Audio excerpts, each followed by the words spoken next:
인사합니다. 안녕하세요. 예. 떡 받으셨어요? 떡 받으셨죠? 그 떡 제가 준 거 아닙니다.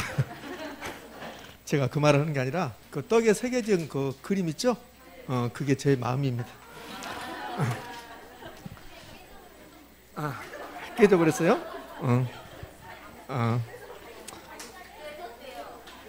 제 마음이 그렇게 넓지 않습니다. 그래서 일부는 빠져나가기를 바랍니다. 저도 불편합니다. 예. 자, 가볼게요. 9월 이제 첫날이고 이제 동영 모의고사인데 어느 학원이 있는지 처음에는 뭐 1월 달도 마찬가지고 처음에는 많이 나오십니다. 근데 갈수록 이제 안 나와. 점수가 안 나오니까 이게 점수가 안 나오면 이 다음 주는 사람이 이제 줄어들어. 그러면 이제 마지막 4주째 되면 거의 3분의 1이 빠지고 3분의 2만 남아 있어요. 지금까지 살면서 시험 잘 본 적 있어요? 없잖아요. 없잖아. 그러니까 시험 잘 볼 필요 없다고. 이것도 공부야, 공부. 그러니까 개별성은 그렇게 많이 공부했잖아요. 개별성 나오면 B자다, 일무일가의 법칙 적용되지 않는다. 그렇게 많이 했는데 근데 또 나오면 틀려. 틀렸다고 분명히 보면 제가 단연컨대 이 3번 문제 여러분들 60%밖에 못 맞췄다고. 이게 쉬운 것도 이게 공부 일환이니까 점수에 절대 연연하지 말라고. 내신 성적으로 우리 중개사 자기 주는 게 아니거든. 요 내신 성적 아니니까 점수에 절대 연연하지 말고 이게 이렇게 풀구나 이렇게 하시란 말이에요. 공부라고 공부. 이해되셨죠? 점수 연연하지 말고. 만약에 점수 연연했다 그러면 지금 여기까지 살고 있을까? 지금까지 잘 본 적이 한 번도 없는데. 그죠? 그러니까 점수에 절대 연연하지 말고. 저는 한 번도 시험 봐서 100점 잘 본 적이 없습니다. 잘 본 적이. 그래도 꿋꿋하게 살고 있잖아요. 자 가볼게요. 절대 점수 연연하지 말고. 그렇게 녹록지 않았을 겁니다. 자, 이제 가보자고요. 자, 이제 1번 문제가 부동산의 개념이잖아요. 그럼 부동산의 개념에 대해서 가볍게 이제 보게요. 이렇게. 그 부동산의 개념은 올해 시험에 출제할 확률이 매우 높습니다. 그럼 이제 부동산의 개념은 그 하기 전에 이거 끝나고 나면 꼭 물어본다. 이게 어려운 건가요? 쉬운 건가요? 이러다고. 사람마다 다르다. 사람마다. 이거라서 교수님이 이게 어려운 건가요? 쉬운 건가요? 이렇게 나옵니까? 이렇게 나올 줄은 저도 모르고 요거는 그렇게 쉽지 않다. 그러니까 어렵지도 않고 쉽지도 않고 한 중간 정도 된다고 생각하시면 돼요. 자, 말씀드렸으니까 그런 거 물어보지 마. 공부 물어봐. 공부. 그런 거 물어보지 말고. 어떻게 공부합니까? 열심히. 예. 자, 갑시다. 복합 개념의 부동산 나오면 법경기 이렇게. 그러니까 복합 개념이 나오면 법경기 나와야 되고 복합 부동산 그러면 토지 건물이 나와야 되고. 그러니까요. 복합 개념의 부동산 나오는 순간 법경기가 먼저 나오는 게 아니라 복합 개념의 부동산과 복합 부동산은 다른 말이다. 여기 나와야 되고 법경기 그럼 복합 개념 이 중에서 가장 시험에 잘 나온 게 법률적 개념. 그럼 여기 이렇게 이제 복합 개념 부동산 이렇게 구분했는데 이게 시험에 가장 잘 나온다는 거. 부동산 개념에서는 그 법률적 개념은 좁은 의미, 넓은 의미. 좁은 의미는 협의, 넓은 의미는 강의. 좁은 의미의 부동산을 민법상 부동산, 토지하고 그 정착물. 민법상 부동산, 좁은 의미의 부동산을 토지와 건물이라고 한다 그러면 틀린 말이야. 토지와 그 정착물 이렇게 해야 된다고. 있는 그대로 해야 되니까. 여기에 준부동산을 더하면 넓은 의미. 그러니까 시험 물어보는 거야. 준부동산은 법률적 개념입니까? 네. 준부동산은 좁은 의미입니까? 넓은 의미입니까? 넓은 의미의 부동산입니다. 이렇게 한단 말이야. 이렇게 여기 있는 그대로. 그 다음에는 기술적 나오면 생각나는 말. 기술적 나오면 기술적은 다른 말로 물리적이라고도 한다. 또 생각나는 말. 기술적이 물리적이다. 이거는 그렇게 중요한 게 아니에요.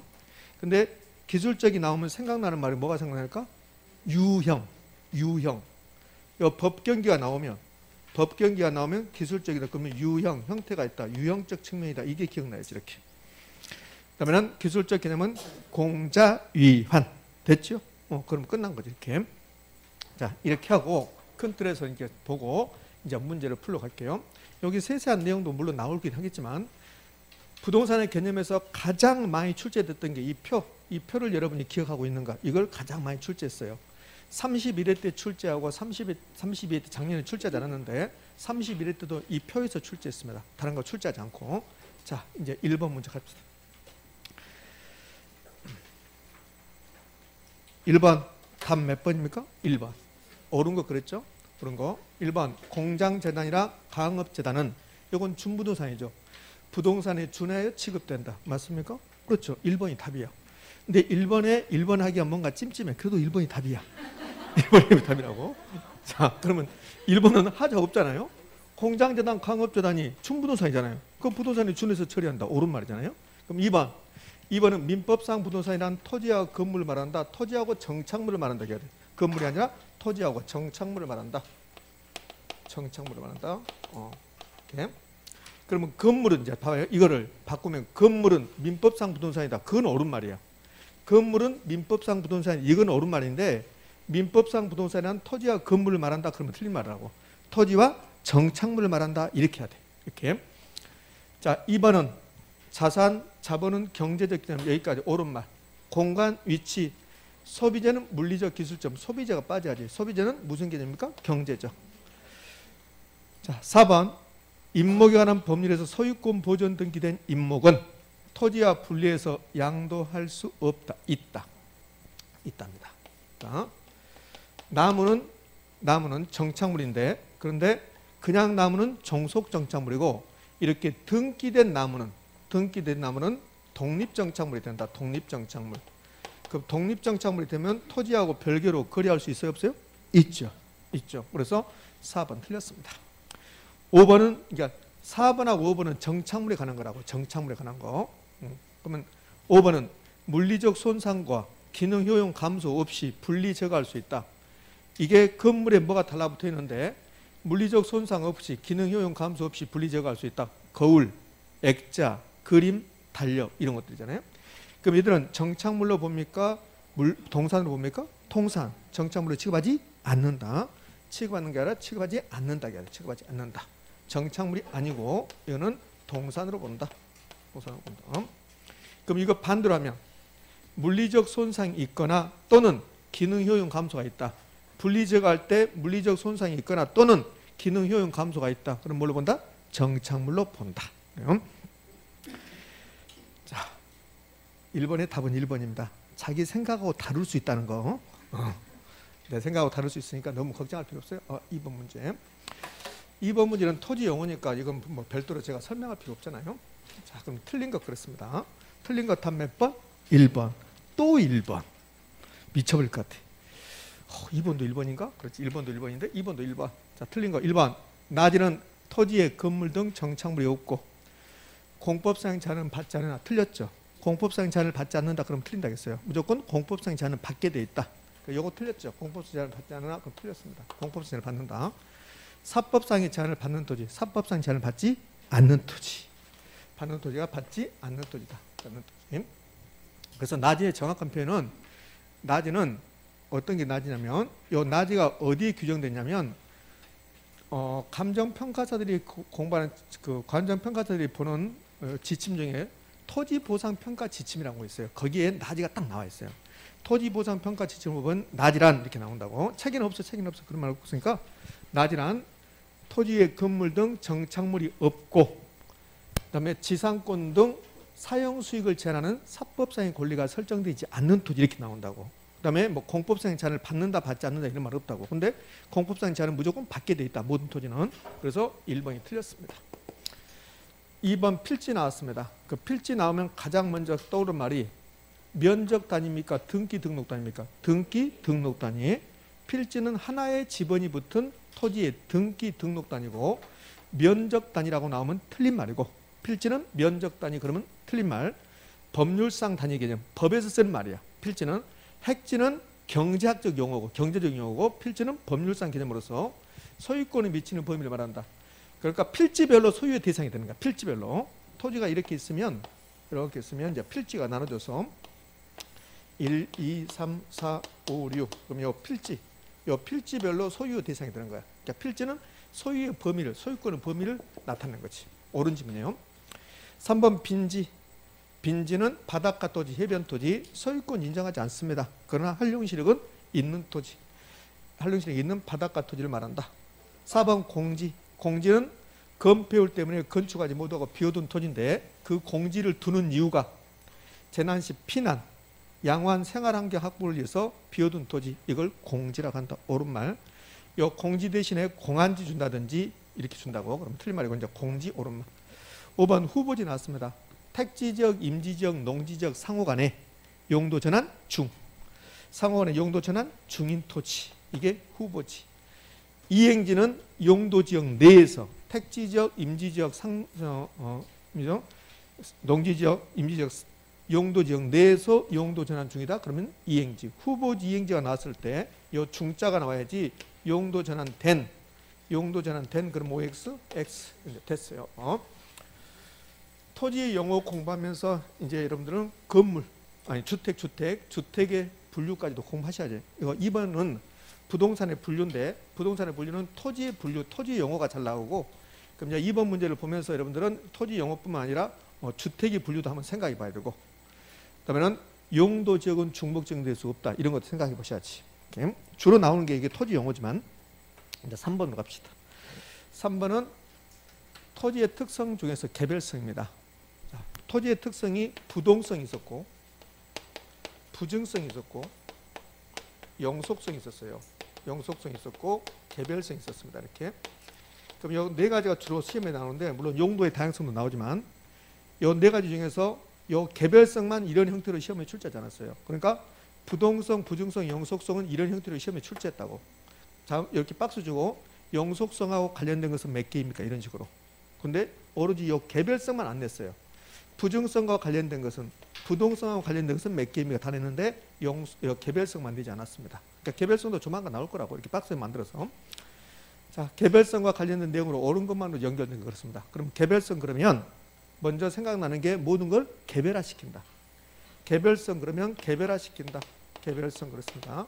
그러면 1번지 토지, 2번지 토지가 다르다. 그게 개별성이죠. 그럼 1번지 토지, 2번지 토지 지대, 가격, 수익 갖다 다르다? 다르다. 그러니까 모든 토지가 다르다. 개별화된다. 다르다가 개별화야. 개별화. 개별화 구체화시킨다. 개별화 구체화시킨다. 요 개별성. 자, 두 번째. 요 개별성 때문에 바꿔 쓸 수 있다 없다? 없다. 그래서 물리적 비대체성이야. 비대체성. 근데 개별성은 토지 간의 대체를 부동산의 대체를 용이하게 만든다 그런다고. 그럼 뭘까 있을까? X. 대체가 불가능한 상품을 만든다. 이거 비대체성. 그래서 이 개별성에서 이제 B자가 나오는 건데 이제 B자는 여기다 3번에 써볼게요. 3번 B자 이렇게 나온다. 그럼 2번 개별성에서 지금 제가 개별을 먼저 썼는데 개별성에서 가장 많이 나왔던 게 뭐 같아요? 일물일가의 법칙. 일물일가의 법칙. 일물 일가의 법칙이 적용됩니까? 안 됩니까? 안 되죠. 일물일가가 적용되지 않는다는 거야. 그 다음에 요 B자. B자는 요 비대체성부터 비대체성. 대체를 불가능하게 만든다. 대체를 용이하게 만든다. 그러면 틀린 말. 대체를 곤란하게 만든다. 그 다음에 상품의 비표준화. 다 다르니까 비표준화. 그럼 상품이 다 다르면 그러면 다 다르면 국토교통부 장관이 표준지 공시가를 공시하기 위해서 표준지를 선정해야 되는데 토지가 다 다르면 표준지 선정이 용이할까 곤란할까? 곤란. 표준지 선정에 곤란. 그건 아직 출제하지 않았습니다. 그 다음에 비조직성. 비조직성은 그렇게 나오지 않아요. 잘. 이거는 한 2번 정도 나왔던 것 같아요. 개별성으로 부동산 시장은 조직화가 용이하다 이렇게 낸다고. 그러면 틀린 말. 비조직성. 이렇게. 그 다음에 비공개성. 얼마에 사고 팔았다 말하지 않는다. 비공개성 그래요. 비공개성. 그럼 이 비공개되면 부동산 시장에서 정보 수집이 용이할까 곤란할까? 곤란. 정보 비용이 많이 들어간다. 이렇게. 상품이 다 똑같을 때 완전 경쟁. 그럼 상품이 다 다르면 부동산 시장은 개별성 때문에 완전 불안전? 불안전해집니다. 최근에 출제했던 지문이 그거잖아요. 개별성은 토지 시장을 불안전 경쟁 시장으로 만든다. OX, O 이렇게. 자, 이게 개별성입니다. 자, 주의할 거. P자가 들어가면 무조건 개별성이 아니라 개별성 때문에 상품이 다 다르면 그러면 부동산 공급은 토지 공급은 딱 하나밖에 안 된다. 검단의 1번지 토지를 공급할 수 있는 것은 검단의 1번지 토지 소유자 한 명밖에 없다. 그럼 부동산 공급을 독점화 시킵니까? 비독점화 시킵니까? 독점화 시킨다. 이걸 부동산 공급을 비독점화 이렇게 냈다고. 그러면 틀린 말이야. 그러니까 B자가 들어간다고 해서 다 개별성이 아니고 B자가 들어갈 게 있고 들어가지 않을 게 있다는 거죠. 자, 이게 개별성과 관련된 내용들입니다. 자, 그럼 보자고요. 옳은 것으로 연결된 거. 기억은 금방 할 수 있잖아요. 기억은 장기 나왔습니다. 장기, 변동, 예측, 관리의 필요성, 소모를 전제로 재생산이라는 것은 없다. 영가, 예수, 뭡니까? 용속성이죠. 얘는 용속성이니까 개별성과 관련 없는 거고. 두 번째 일물이가 법칙이 원칙이 적용된다 해서 틀렸죠. 적용되지 않는다 해야 돼. 그래야지 개별성 관련된 거라. 적용되지 않는다 해야 되니까. 디귿 토지별로 가격, 임대료 등을 개별화 구체화시킨다. 이거 옳은 말이네. 이거. 그래서 디귿 옳은 말이고. 니을 토지 공급을 비독점적으로 만듭니까? 독점적으로? 독점적. B자가 빠져야지. 그래서 틀렸습니다. 미음 토지 시장을 불안전하게 한다. 만든다. 맞습니까? 맞는 말이에요. 그래서 디귿하고 미음입니다. 디귿하고 미음. 답은 몇 번인가요? 3번. 자, 여기까지가 총론이고 이제 4번부터는 뭐냐면 이건 이제 개발론이죠. 4번부터 개발론. 부동산 개발. 4번은 보너스 문제를 준 거라고 저는 생각하는데 여러분 어떻게 생각할지 모르겠습니다. 기업, 민간 사업자가 스스로 자금을 조달하여 시설을 건설하고 B했습니다. B. 요 B했네요. 요 기업은 민간 자본 유치 개발 방식 BTO, BTL 이런 거 물어보는 거야. 그 B했습니다. 일정 기간 소유 영업한 후 사업이 종료한 때 국가 또는 지방자치단체에게 시설의 소유권을 이전하는 방식. 그럼 T가 먼저 나옵니까? O가 먼저 나옵니까? O. 그다음에 T. 이렇게. BOT. BOT야. BOT. 자, 그다음에 니은은 모르겠다. 그러면 디귿은 제가 이건 정비사업. 정비사업은 주관경 개선 사업하고 그다음 또 뭐 있어요? 재건축 사업하고 재개발 사업. 공동주택이 나오면 재건축 사업. 상업적, 공업적이 나오면 재개발 사업. 이거 상업적, 공업적 나잖아. 상업적, 공업적. 그러면 이거는 재개발 사업이죠. 재개발 사업. 그러면 기억은 BOT고 디귿은 재개발 사업이야. 재개발 사업. 그럼 1번은 답이 될 수 없고 답이 몇 번입니까? 2번이죠. 2번. 가운데 요 니은 모른다 하더라도 요 니은은 재개발 방식. 재개발. 요 재개발 방식에 재개발 방식에 뭐가 있었냐면 보전 재개발이 있었어. 보전 재개발이 있었고 그다음에 수복 재개발이 있었고 그다음에 개량 재개발 완전히 다 뜯어 고치는 거 철거 재개발 이런 게 있었다고 이렇게. 이게 단독 문제거리는 아니에요. 단독 문제거리는 아닙니다. 단독 문제거리는 아니고 이런 식으로 지문 하나에 불과하단 말이에요. 그러면 이 보전 재개발은 사실은 재개발 아니죠. 이론적으로만 재개발이죠. 그럼 보전 재개발이 나오면 포인트는 노후 불량화 방지. 노후 불량화 방지하는 여러 가지 행위를 보전 재개발이다 이렇게 한다고. 수복 재개발은 노후 불량화 요인만이 특징. 포인트 요인만 제거. 개량 재개발은 고친다는 거죠. 그러니까 기존 시설을 개량한다. 그러면 기존 시설을 개량하는데 이거는 개량, 확장한다, 넓힌다. 플러스 새로운 시설 첨가. 이런 게 개량 재개발. 이게. 자, 그럼 니은 기존 도시 환경 기준, 구조 등이 현재 수준에 크게 미달되는 경우에 기존 시설 확장, 개선 또는 새로운 시설 첨가했습니다. 그럼 요 재개발 중에서 뭡니까? 개량 재개발. 고쳤다, 개선했다, 확장했다. 이것은 개량 재개발이죠. 다음은 몇 번인가요? 2번인가요? 2번. 답이 2번입니다. 그러니까 4번의 답이 2번. 여기 세 개 중에서 기억, 니은, 디귿 중에서 가장 빈번하게 출제하는 게 뭐예요? 기억을 가장 빈번하게 출제하죠. BTO, BTL 요걸 가장 빈번하게 출제한다고. 요거는 그냥 보너스 문제 주는 거야. 보너스로. 그 다음에 이제 디귿. 그 다음에 니은이 가장 안 나오는 거고. 니은이. 자, 이제 5번 문제 갑시다. 자, 왜 갑자기 점수들이 안 나오고 있습니까? 분위기는 안 좋아지고 있네요. 점점. 집중력이 뛰어난 겁니까? 분위기가 안 좋아지는 겁니까? 5번. 개발에 관한 설명으로 틀린 거 그렇습니다. 자, 그러면 부동산 개발에서 가장 먼저 우리가 이런 거 봤다고. 부동산 개발에서는 부동산 개발 과정 아에 부타 근검막 기억납니까? 요거 했고 그거 끝나고 나서 뭘 했냐면 부동산 개발에 따른 위험, 불확실성을 했다. 불확실성. 그럼 개발에 따른 위험이 있으면 개발의 위험은 법에 시비 걸지 마라. 법 시비. 그러니까 위험은 불확실성. 그러니까 위험은 불확실성인데 이제 위험 이거 부동산 개발에 따른 위험 공부할 때 투자 위험만 공부하는 것하고 똑같다.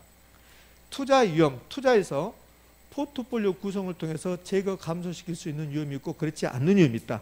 그 부동산 개발에 따른 위험도 통제 가능한 게 있고 통제 불가능한 게 있다. 이렇게 했다고. 그다음에 부동산 개발에 따른 위험의 종류는 법에 시비 걸지 마라. 법적 위험이 있었고 법률적 위험이 있었고 그럼 용도 지역이 바뀌었다. 지역 지구제가 바뀌었다. 그래서 나타나는 불확실성을 무슨 위험이란다? 법적 위험이다. 법적 위험은 사법적 위험과 공법적 위험으로 나눠진다. 사법적 위험은 소유권 관계에서, 공법적 위험은 토지용 규제 이런 거 지역지구제 이렇게 나눴고, 그다음에는 법 12 그랬으니까 시장 위험이 있었다. 시장 위험은 부동산 경기가 침체해서 팔리지 않을 가능성 시장 위험. 비용 위험은 내가 생각했던 비용보다 훨씬 많이 들어간다. 비용 위험 이렇게 했잖아요. 이렇게. 그러면 이 법적 위험을 최소화시키는 방법. 이 법적 위험을 최소화시켜 보자. 최소화. 그 토지용 계획이 확정된 토지를 구입한다면 법적 위험을 최소화시킬 수 있다 없다? 있다. 그래서 법적 위험을 최소화시키려면 토지용 계획이 확정된 토지, 토지 이용 계획이 확정된 토지를 구입해라. 확정된 토지 구입하면 법적 위험을 줄일 수가 있다. 최소화시킬 수가 있다. 기억납니까? 그거 물어보는 거예요. 그거. 그러면 시장 위험을 줄이는 방법. 요 시장 위험을 줄이는 방법은 시장 분석, 시장성 분석. 시장성 분석할 때 하나의 방법으로 나온 게 흡수율 분석. 흡수율 분석은 미래의 흡수를 파악한 게 주된 목적이 된다. 됐습니까? 그런 거 했잖아요. 비용 위험은 거의 나오지 않을 거고. 그럼 시장 분석은 수요 공급 분석하는 거고, 시장성 분석은 시장 분석을 바탕으로 매매 가능성, 임대 가능성 분석하는 것을 시장성 분석. 시장 분석과 시장성 분석은 같은 말, 다른 말? 다른 말. 시장 분석이 먼저. 시장 분석은 수요 공급 분석한다. 수요 공급 분석.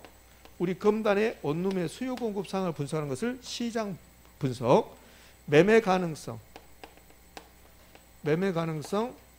임대 가능성, 분양 가능성 분석하는 것을 시장성 분석. 시장성 분석으로 방법이 나온 게 흡수율 분석. 흡수율 분석은, 흡수율이란 것은 일정 기간 동안에 팔려나간 비율.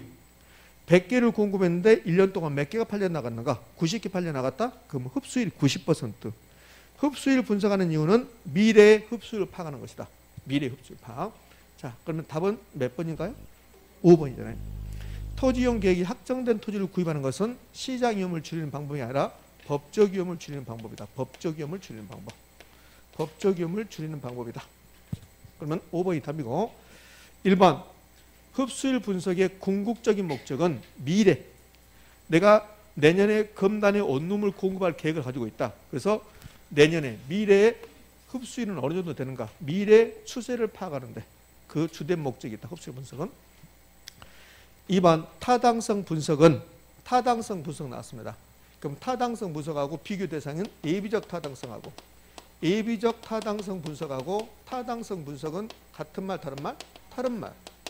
예비적 타당성 분석이 나오면 계략적, 개괄적, 대충, 계략적으로 수익성을 판단한다. 계략적 이게 나와있다. 그럼 타당성 분석은 구체적이고 세부적으로 수익성을 판단한다. 타당성 분석은 법경기, 법률적, 경제적, 기술적 복합 측면으로 이루어진다. 그러면 이번 지문은 타당성 분석은 법률적, 경제적, 기술적 측면에서 구체적으로 수익성을 판단한다. 맞습니까? 그렇죠. 3번 시장성 분석은 개발된 부동산이 현재나 미래의 시장상에서 매매, 임대될 수 있는 가능성 정도를 조사하는 것을 말한다. 시장성 분석의 방법으로 나오는 게 흡수율 분석이 된다. 4번 사업 위탁 방식, 사업 수탁 계열 방식과 신탁 계열 방식은 사업 주체가 다르다. 그러면 신탁 계열 방식의 사업 주체는 누굽니까? 사업 주체? 누구 명의로 사업이 이루어져요? 신탁회사. 이건 신탁회사. 신탁회사 명의로 사업이 이루어집니다. 그러나 사업 위탁 방식, 사업 수탁 방식은 사업 주체가 누군가요? 토지 소유자. 사업 주체가 토지 소유자. 그러니까 신탁 계열 방식과 사업 위탁 방식은 사업 주체가 같다 다르다? 다르다. 사업 위탁 방식과 신탁 개발 방식은 전혀 다른 방법이에요. 그런데 탁자, 이놈의 탁자 때문에 비슷하게 느껴질 뿐이다. 자, 그럼 이제 5번에서 기억할 거. 5번은 다 중요한 지문도 되어 있어요. 토지이용 계획이 확정된 토지, 최근 한 6년 사이에 3번 나왔어요. 똑같이. 그럼 토지이용 계획이 확정된 토지를 구입한 것은 무슨 위험을 최소화시킨다? 법적 위험. 법적 위험을 최소화시키는 것이다. 그래서 5번이고, 자, 이제 6번 문제로 갑시다. 6번 문제 부동산 관리입니다. 부동산 관리. 그럼 관리 나오면 가장 먼저 이제 관리에서 뭘 공부해야 되냐면 부동산 관리는 자산 관리와 시설 관리가 같은 말 다른 말? 다른 말. 그럼 시설 관리는 소극적 관리. 시설 관리는 부동산 소유자, 부동산 이용자가 저거 고쳐주세요. 엘리베이터 고쳐주세요. 엘리베이터 청소해주세요. 가로등 이상합니다. 그 시설에 대해서 점검해 주세요 하는 게 시설 관리. 아파트 관리 사무소 하는 게 시설 관리라고 그랬어요. 이건 소극적 관리. 자산 관리는 어떻게 하면 부를 극대화시킬 것인가. 자산 관리는 투자 이론에서 나온 거. 포트폴리오 관리. 그다음에 투자 리스크를 어떻게 관리할 것인가. 언제 사고 언제 팔 것인가. 이런 것들이 자산 관리, 적극적 관리. 이게 있었고 두 개 구별하는 거. 그리고 이거 끝나고 나면 부동산 관리도 복합 개념으로 법률적 관리, 경제적 관리, 기술적 내지 물리적 관리가 있었다. 그 법률적 관리는 법률하고 관련된 거, 계약, 예약 이런 거는 거, 법률적 관리. 경제적 관리는 포인트가 인력 관리가 경제적 관리다. 인력 관리, 인사 관리, 경제적 관리, 회계 관리, 수지 관리, 손익분기점 파악, 이런 것들이 다 무슨 관리입니까? 경제적 관리다. 기술적 관리, 다른 말로 물리적 관리. 그러면 배수로 점검했다. 좀 비가 많이 오는데 옹벽을 설치했다. 사도를 방지하기 위해서 철조망을 설치했다. 이런 것들이 다 무슨 관리? 기술적 관리. 그럼 건물하고 토지가 부적응 상태, 건물하고 토지가 적응 상태가 잘못됐다. 이걸 고쳐내는 것은 기술적 관리입니까? 경제적 관리입니까? 기술적 관리. 이렇게 관리에서 이제 두 번째 나온 거고, 세 번째 관리에서 가장 시험에 잘 나오는 거, 관리 방식. 내가 직접 한다. 그럼 무슨 관리? 자기 관리, 자치 관리, 직접 관리, 자기 관리 방식. 두 번째 맡긴다. 위탁 관리. 두 개를 결합했다. 혼합 관리. 책임 소재 불분명 혼합 관리. 자기 관리에서 위탁 관리 관한 과도기적인 방법이 혼합 관리. 세 가지 방법 중에서 시험에 가장 자주 등장하는 게 자기 관리. 그럼 세 가지 방법 중에서 이 혼합 관리는 이제 이걸로 끝난가요? 혼합 관리는 책임 소재가 불분명하다. 이건 과도기적인 방법이다. 이거 끝나는 거고, 자기 관리, 위탁 관리 두 개 비교하는 거죠. 두 개 비교할 때 기밀 보안이 유리한 것은 자기 관리. 사업이 의사결정이 신속하게 이루어진 게 자기 관리. 그러나 자기 관리 단점은 매너리즘에 빠지기 쉽다. 타성에 젖어지기 쉽다. 자기 관리의 단점이 자기 관리 단점. 그다음에 전문성이 떨어진다. 위탁 관리는 전문성을 발휘한다. 타성을 방지할 수 있다. 이렇게 친절한 서비스를 제공할 수 있는 게 무슨 관리? 자기 관리. 여기까지가 관리 전반부야. 그럼 관리 후반부로 가면 그럼 뭐가 나오냐면 임대차 관리가 나오는데, 임대차 관리는 임차인 선정해서 임대차 계약 맺는다. 그럼 주거용 부동산의 임차인 선정 기준은 유대감, 연대감이고, 주거용 부동산은 주로 총임대차. 그다음에 매장용 부동산은 비율 임대차, 공업용 부동산은 순임대차. 이게 나오잖아요. 이게. 그럼 다 끝났죠. 그다음에 유지 방법에는 유지 활동에는 일상적 유지 활동, 예방적 유지 활동, 대응적 유지 활동이 있다. 그럼 다 끝난 거지. 자, 그럼 보자고요. 6번 이제 틀린 거 그렇습니다. 답 몇 번 나왔습니까? 4번. 4번 경제적 측면의 부동산 관리는 대상 부동산의 물리적, 기능적 하자 유무를 판단하여 필요한 조치를 취하는 것이다. 이건 경제적 관리입니까? 기술적 관리입니까? 기술적 관리. 그래서 답이 4번. 자, 그럼 1번.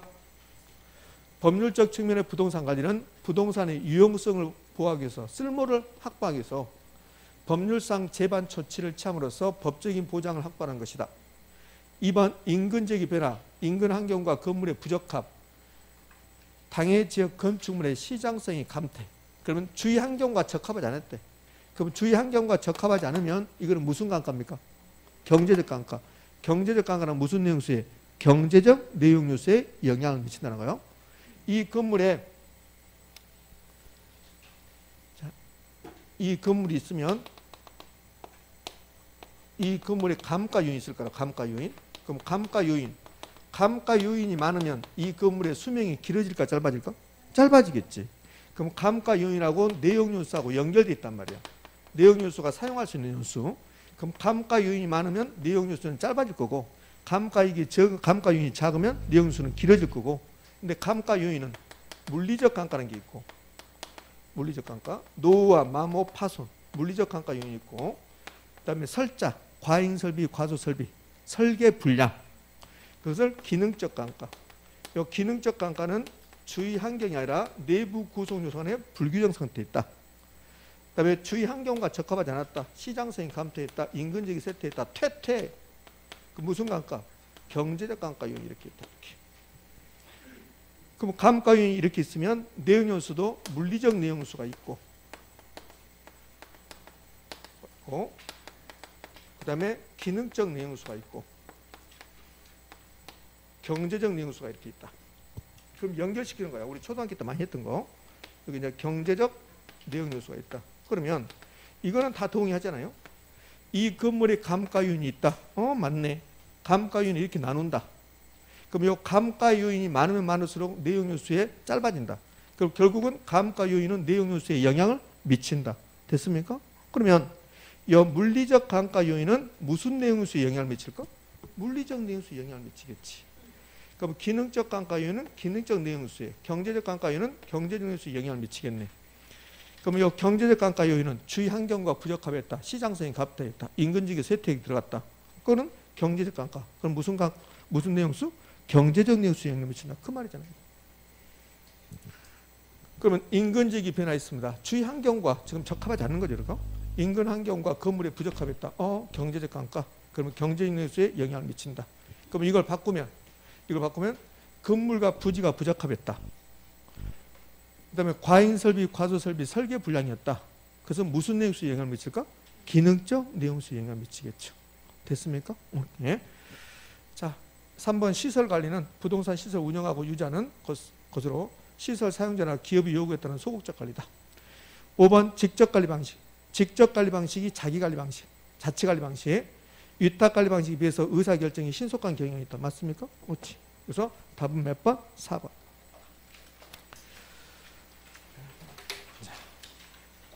잠이나 또 좀 많이 잘 거 괜히 와서 점수도 나빠지고 기분 나빠지고 잠도 못 자고 미쳐버리겠다.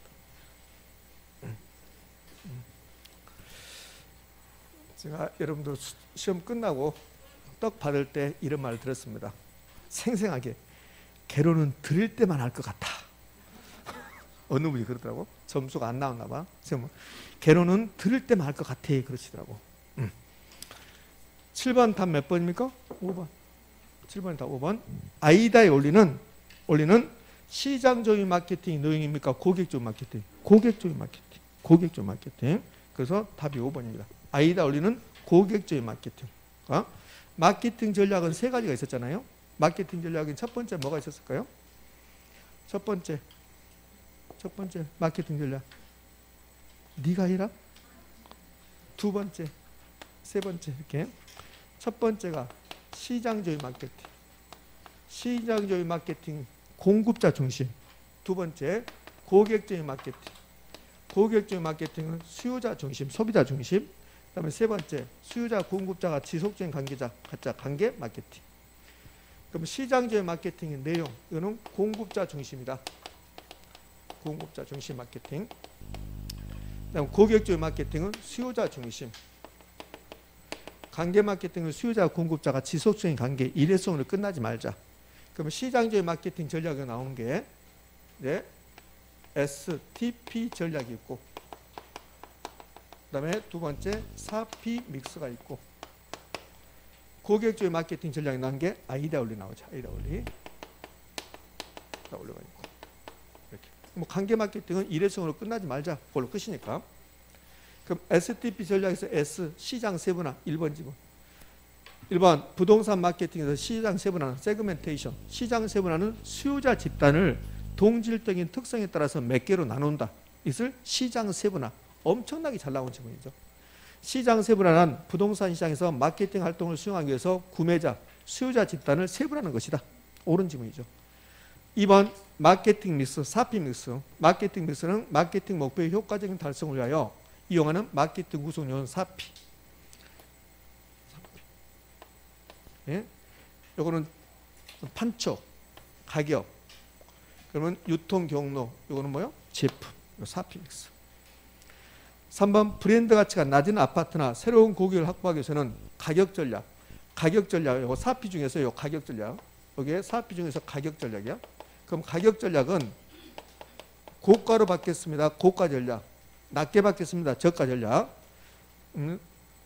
아파트에 또는 분양하는 건물의 층, 호수, 방향에 따라서 가격을 달리 받겠습니다. 신축 가격 전략. 시가 전략 이런 게 있잖아요. 이렇게 가격 전략 중에서. 그러면 2번, 3번 브랜드 가치가 낮은 아파트나 새로운 고객을 확보하기 위해서는 고가 전략 유리합니까? 저가 전략? 저가 전략. 저가 전략 유리하다. 반대로 브랜드 가치가 높다. 인지도가 높다. 그건 무슨 전략? 고가 전략.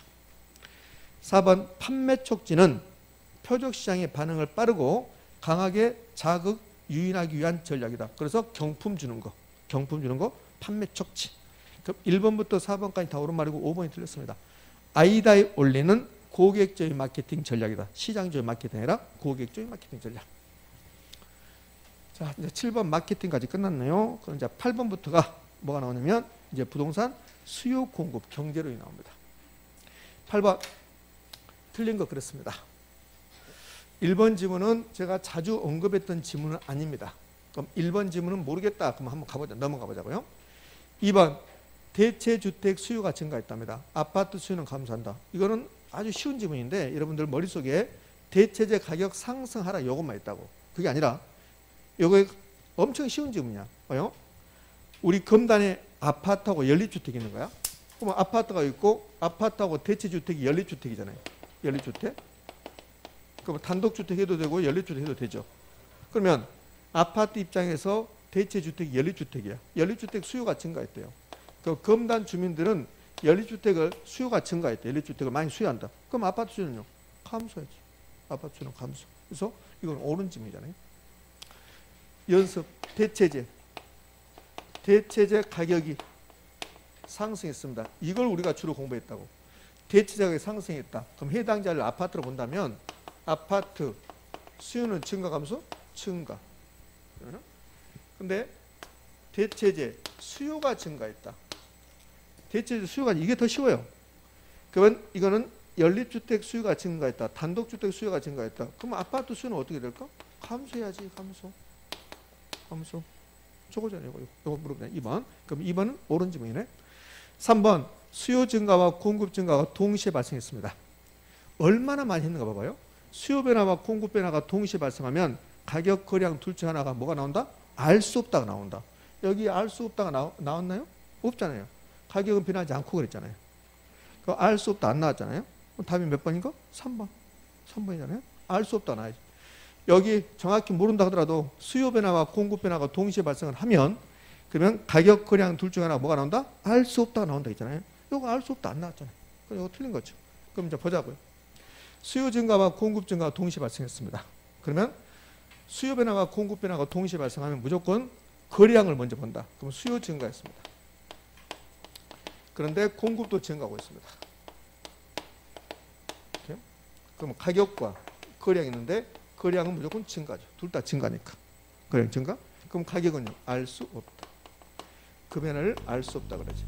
그러니까 가격이 변하지 않고가 아니라 가격은 알 수 없다. 가격이 상승할지 하락할지 불변일지 알 수 없다 그래야 한다고. 수요 증가했습니다. 가격 올라가겠네. 가격 상승. 공급 증가했습니다. 가격 하락. 이 두 가지가 동시에 발생하고 있잖아요. 한쪽은 올라가고 한쪽은 떨어지니까 가격은 알 수 없다가 나와야지. 없다. 그래서 답이 3번이야. 그러니까 요 3번이 틀렸는데 두 가지를 비교하는 거야. 뭘 비교하냐면 수요 증가와 공급 증가가 동시에 발생했다. 이 경우 이번에는 수요 증가하고 공급도 증가했는데 수요 증가와 공급 증가가 폭이 똑같아. 이렇게 요거하고 위에 것은 수요 증가와 공급 증가가 동시에 발생한 거고 요 밑에 것은 수요 증가와 공급 증가가 같은 크기로 발생한 거고 다른 말이라고. 다른 말. 여기에서 요 같은 그릇 여기에서 뭐가 나오냐면 불변이 나온다고. 여기서 불변이 수요 증가와 공급 증가가 동시에 발생했다 그러면 알 수 없다가 나오고 요 같은 크기로 나오면 불변이 나온다고. 같은 크기로. 여기서 이제 불변이 나온다고. 가격, 거량은 증가고 무조건 거량은 증가야. 수요 증가와 공급 증가가 나오면 그러면 어떻게 나오든 간에 수요 증가가 더 크든 공급 증가가 더 크든 같든 거량은 증가. 이제 가격 볼까요? 가격은 요 같은 크기로 나오면 가격은 불변, 가격은 일정, 가격은 변하지 않는다고 그랬다고. 그러니까 첫 번째 위에 것은 수요 증가와 공급 증가가 동시에 발생하는 거고 요 밑에 것은 수요 증가와 공급 증가가 같은 크기로 발생하는 거고. 그럼 여기는 가격은 불변이야. 불변. 변하지 않는다. 가격은 불변, 가격은 일정 이렇게 공부해서 하고. 그럼 왜 그럴까? 수요 증가했습니다. 가격은요. 가격은 상승. 공급 증가했습니다. 가격은 하락. 그런데 같은 크기로 가격 올라간 만큼 가격이 떨어진다는 거야. 그럼 가격이 1,000원이 올라갔다가 1,000원이 떨어지면 가격은 뭐가? 불변이 됩니다. 불변. 그러니까 8번의 3번 집은 수요 증가와 공급 증가가 동시에 발생했다. 이 경우하고 수요 증가와 공급 증가가 같은 크기로 요거 다른 말이야. 그러면은 수요 증가와 공급 증가가 동시에 발생했습니다. 그럼 가격은 변하지 않고가 아니라 가격은 그 변화를 알 수 없고 알 수 없다. 알 수 없다. 알 수 없는 표정을 짓고 계시네요. 그러니까 답은 3번. 4번. 공급이 증가할 때 수요가 비탄력적일수록 가격은 크게 하락한다. 이건 B가 크다. 비탄력적일 때 가격 변화 크다. 공급이 증가했으니까 가격은 떨어지겠죠. 이때 수요가 비탄력적일수록 가격이 크게 떨어진다. 그래서 가격은 크게 하락한다. 맞습니까? 이렇게. 5번 용도 전환이 영위한 재화일수록 그럼 용도 전환이 영위하면 수요가 탄력적 비탄력적? 탄력적. 그럼 수요 곡선의 기울기는 뭐요? 완만. 용도 전환이 용이하다. 용도가 다양하고 용도 전환이 용이하다. 그러면 탄력적으로 된다. 수요는 탄력적. 그럼 탄력적으로 되면 그는 수요 곡선은 완만해진다. 탄완 그랬잖아. 탄력적 완만. 완만하다는 말은 기울기는 크다 작다. 기울기 작다. 완만할 수 없다. 기울기 작다. 그래서 탄력성이 크면 기울기는 작다. 탄력성과 기울기는 반대다. 이런 말 했었을 겁니다. 자, 8번 됐네요. 이제 9번 가죠. 9번은 계산 문제네요. 그동안 우리가 풀었던 계산 문제하고 약간 다른 형태가 나왔습니다. 지금.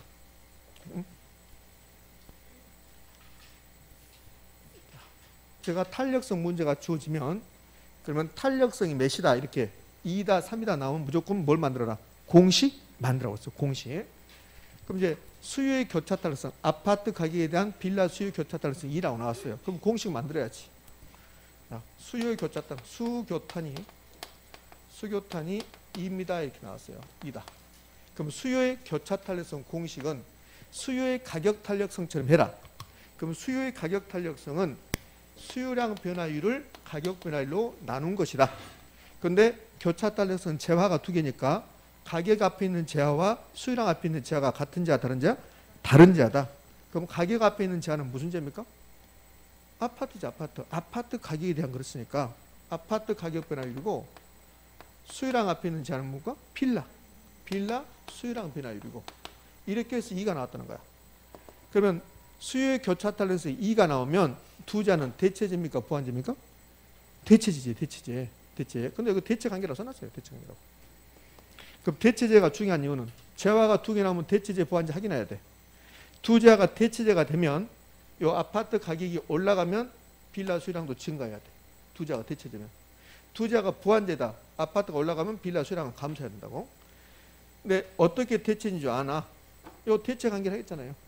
그럼 이거 모른다 하더라도 수요의 교차 탄력성이 플러스 값이면 두 재화는 대체제.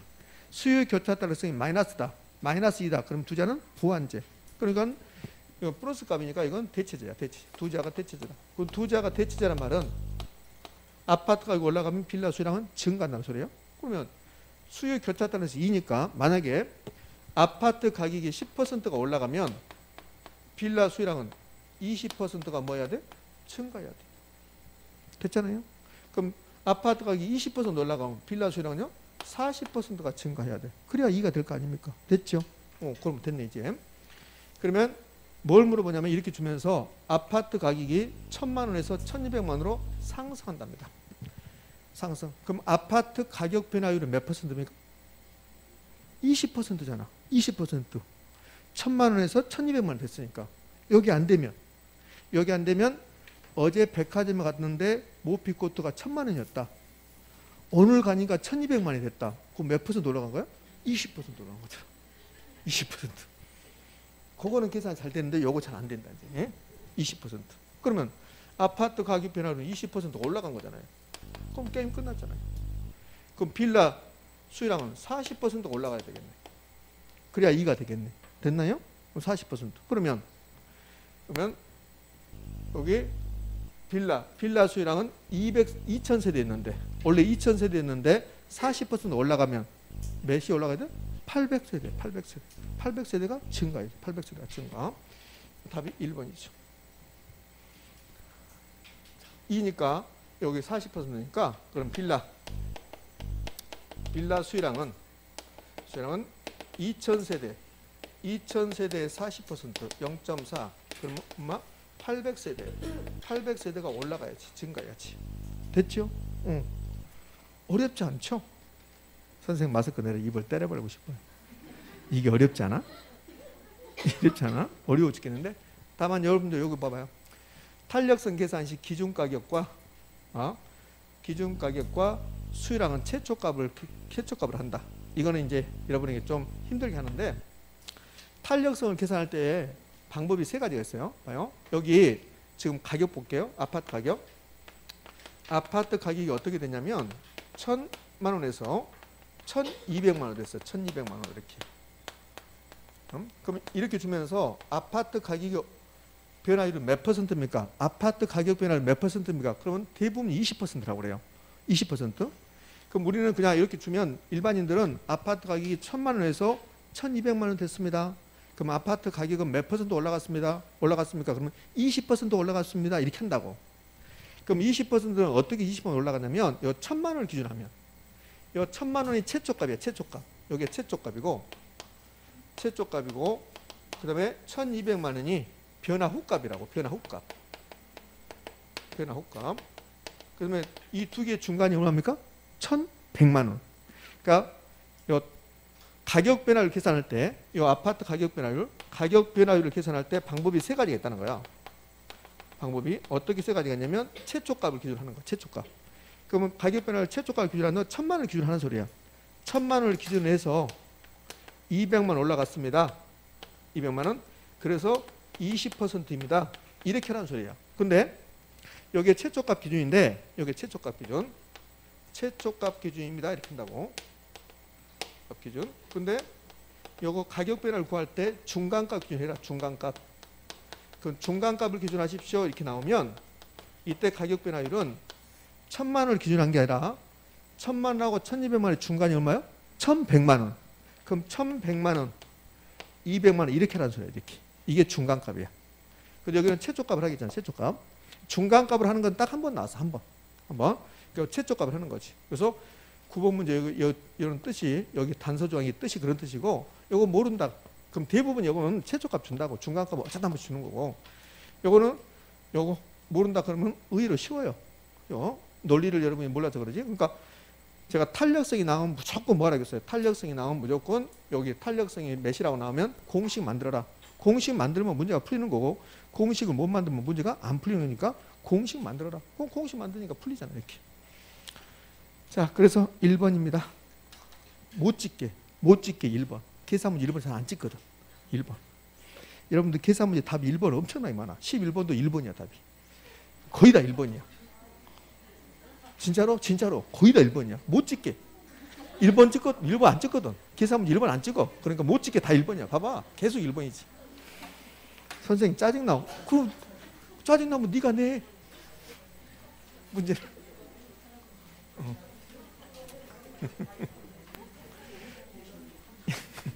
자, 여기까지 풀고 쉬었다 하게 이렇게 풀고. 공급 곡선을 우측 이동시키는 요인이 아닌 거. 공급 증가 요인이 아닌 거. 요 공급곡선 우측 이동이죠. 그럼 공급 증가죠. 그럼 공급 증가가 아닌 거지. 공급 증가 요인이 아닌 거. 1번 부동산 개발 금융 활성화. 부동산 개발에 돈을 많이 빌려준다. 공급 증가. 2번 공급자의 가격 상승에 대한 기대감. 이거 나오면 머리가 아파. 뭐지? 그런다고. 자, 넘어가 그냥. 3번 생산기술의 진보. 공급 증가. 4번 생산 측면에서 대체가 하라. 이것도 어렵다. 2번하고 4번이 어렵다. 5번 건축 원자재 하라. 공급 증가. 그러면 1번, 3번, 5번, 1, 3번은 공급 증가 확실해요. 그럼 답은 2번 아니면 4번이야. 2번 아니면 4번. 자, 2번 갈까요? 공급자 가격 상승에 대한 기대감, 예상. 내가 아파트를 팔려고 하는데 아파트가 올라갈 것 같아. 그러면 지금 팝니까? 나중에 팝니까? 나중에 팔지. 아파트 가격이 올라갈 걸 예상되잖아. 공급자가 가격 상승에 대한 예상을 하고 있잖아요. 가격이 올라갈 것 같아? 올라가기 전에 빨리 팔아버려야 되겠다? 그렇지 않죠. 올라갈 것 같으면 안 판다 해야지. 그럼 공급 감소죠. 공급 감소. 공급 감소다. 됐죠? 다음 몇 번이요? 2번이야. 2번. 그러면 이게 이제 2번처럼 공급자의 가격 상승 예상, 하락 예상이 나오면 여러분이 힘들어한다고. 이게 공급 증가인지 공급 감소인지 힘들어한다고. 그럼 방법이 이렇게 하시면 돼요. 이거는 알죠. 제가 이런 말 했죠. 물건의 가격은 사람들이 생각한 대로 움직인다 했어요. 물건의 가격은. 그럼 공급자가 사람이잖아요. 그럼 공급자가 가격 상승 예상한다. 가격 상승 예상. 그럼 공급자가 가격 상승 예상하면 가격은 올라가요? 떨어져요? 올라가지. 수요자가 가격 상승 예상하든 공급자가 가격 상승 예상, 가격은 올라간다 했잖아요. 그럼 이건 가격이 올라간단 말이에요. 가격이 상승. 그러면 가격이 상승하려면 공급은 증가해야 돼요? 공급은 감소해야 돼? 공급이 감소해야지. 공급이 감소해야지 가격이 올라가는 거지. 됐습니까? 그렇게 하면 돼. 그러니까 공급자의 가격 상승 이상이 공급 증가인지 공급 감소인지 모르겠다. 그럼 하지 마. 하지 말고 공급자 가격 상승 이상은 가격을 상승시킨다. 이건 알잖아요. 그럼 가격이 상승하려면 공급이 증가해야 된다. 감소된다. 감소. 됐습니까? 그러면 되잖아. 그렇게. 그래서 답이 2번이야. 자, 4번은 생산 측면에서 대책 하락인데 요 4번은 특별히 할 게 없어요. 요거 대체제 가격 하락 해놨는데 생산 측면 요거 이제 해볼게요. 앞에다 생산 측면 이게 나오는 순간 여러분 이게 뭐냐 그런다고? 이거 안 줘도 상관없어요. 그동안 저하고 이런 거 많이 해봤잖아요. 뭘 했냐면 대체제 가격이 올라갔습니다. 그러면 해당 제의 수요는 증가입니까 감소입니까? 수요 증가죠. 이거 했죠. 이게 대체제가 올라갔다 수요가 어떻게 되냐? 여기다가 소비 측면 이렇게 소비 측면 이게 앞에 생략된 거라고. 그럼 이건 할 필요가 없어요. 소비 측면 이거 안 줘도 봐요. 이건 무슨 말이냐면 지금 소비 측면에서 물어보겠다. 수요 물어보겠다는 소리야. 수요 물어보겠다. 그럼 여기다 생산 측면 그러면 공급 물어보겠다 이 뜻이라고. 그러니까 소비 측면 이런 거 제가 말하지 않았잖아요. 그냥 대체제 가기로 했잖아요. 여기도 마찬가지입니다. 생산 측면 이거 줘도 되고 안 줘도 상관없어요. 요거 나오면 뭐가 별것 같지만 이거 필요 없어요. 이거 아무 필요 없다고. 그럼 얘는 생산 측면 빼버리면 대체 가격이 하락했습니다. 그러면 아파트 공급은 어떻게 됩니까? 그 말이잖아요. 요거 외우지 말라고. 절대 외우지 말고 자 대체가 하락했다고 나왔어요. 그러면 이거는 왜 공부할 필요 없냐면 대체가 하락했다. 그럼 이제 물어보는 것은 아파트 공급이 어떻게 됩니까? 물어보잖아요. 지금 이거 물어보는 것은 이해됐죠? 근데 우리는 이건 알잖아. 아파트 수요는 알죠. 대체제가 하락하면 아파트 수요는 어떻게 돼요? 수요는 증가 감소? 감소. 그럼 공급은 증가. 반대로. 지금 무슨 말 이해됩니까? 네. 내가 싫다 할 때 쉬는 거야. 지금 쉬는 시간 딱 왔다고 지금 머리가 아픈 것 같은데 자 봐봐 연습해봐요. 이건 안단 말이에요. 이거는 자 대체제 가격이 올라갔습니다. 그러면 해당자의 수요는 어떻게 됩니까? 그럼 다 한다고 이제. 그럼 해당자의 수요, 아파트라고 하면 아파트 수요는 어떻게 됩니까? 증가 이렇게 한단 말이야. 근데 물어보는 것은 대체가 올라갔습니다. 아파트 공급은 어떻게 됩니까? 이렇게 물어본단 말이야. 이렇게. 그러면 수요하고 반대로 방향하면 되나? 감소. 이해 됐나요? 그럼 되니까 여기 대체재 가격이 올라갈 때, 대체가 떨어질 때 공급이 어떻게 된가? 그건 외우지 말라고. 수요만 외우면 돼. 수요만. 그럼 이 대체재가 올라갈 때 수요하고 공급 중에서 어떤 게 잘 나옵니까? 압도적으로 수요가 잘 나와. 공급이 잘 나온 게 아니라 대체는 어쩌다 한 번씩 나온다고. 그러니까 공급은 하지 말라는 소리예요. 그럼 연습하면 되는데요. 이거 지워버리고 연습합시다. 대체재 가격이 떨어졌습니다. 근데 물어보는 것은 아파트 공급이 어떻게 되냐고 물어보고 있습니다. 공급이 어떻게 되냐고? 그러면 우리는 공급 모르고 수요만 안다 나는. 그럼 아파트 수요는 어떻게 돼요? 수요는 대체재 가격 상승할 때 수요가 증가하거든. 그럼 대체가 하락하면 수요는 감소, 공급은 증가. 됐죠? 자, 그럼 이번엔 대체재 가격이 올라갔습니다. 그러면 아파트 공급은 어떻게 됩니까? 이렇게 물어보는 거야. 공급은 어떻게 됩니까? 이렇게. 그럼 이거 하지 말고 아파트 수요는 알잖아. 아파트 수요는 어떻게 됩니까? 증가. 공급은 반대로 감소. 됐죠? 자, 여기에 지금 무슨 말이냐면 이런 뜻이에요. 자, 여기부터. 이 뜻이 무슨 뜻이냐면 대체재가 올라갔다. 그럼 아파트 공급이 감소한다 이 말이거든요. 감소한다. 이거냐면 이 아파트하고 대체 관계에 있는 게 빌라야, 빌라. 그럼 여러분이 아파트하고 빌라를 공급하고 있는 사람인데 빌라 가격이 올라가. 그 빌라 공급해야 돈 됩니까? 아파트 공급해야 돈 됩니까? 빌라. 그러니까 빌라를 공급해야 돈 되니까 아파트 공급을 감소시키고 빌라 공급을 증가시킨다는 소리 이게. 이해됐나요? 그럼 여기는 지금 요 아파트하고 빌라를 내가 공급하고 있는데 빌라 가격이 떨어져. 그 빌라 가격이 떨어지면 빌라 공급에서 답이 안 나오잖아. 그럼 아파트 공급을 증가시켜야지. 이해됐죠? 그러니까 그런 뜻이야. 그런 뜻인데 공급은 잘 안 나오니까 공급하지 말고 앞에가 생산 측면 이런 거 나왔을 때 전혀 신경 쓰지 말아라. 그냥 신경 쓰지 말고 그냥 대체가 상승했다 하락했다. 공급은 어떻게 됩니까? 그거는 공부하지 말고 수요만 공부하면 되고. 근데 공급 물어보면 위에다 수요를 쓰고 화살표를 반대 방향으로 해버리면 끝난다. 됐지요? 이렇게. 자, 그래서 10번의 답은 몇 번입니까? 2번입니다. 자, 고생하셨고 정확히 10분 쉬었다 이렇습니다.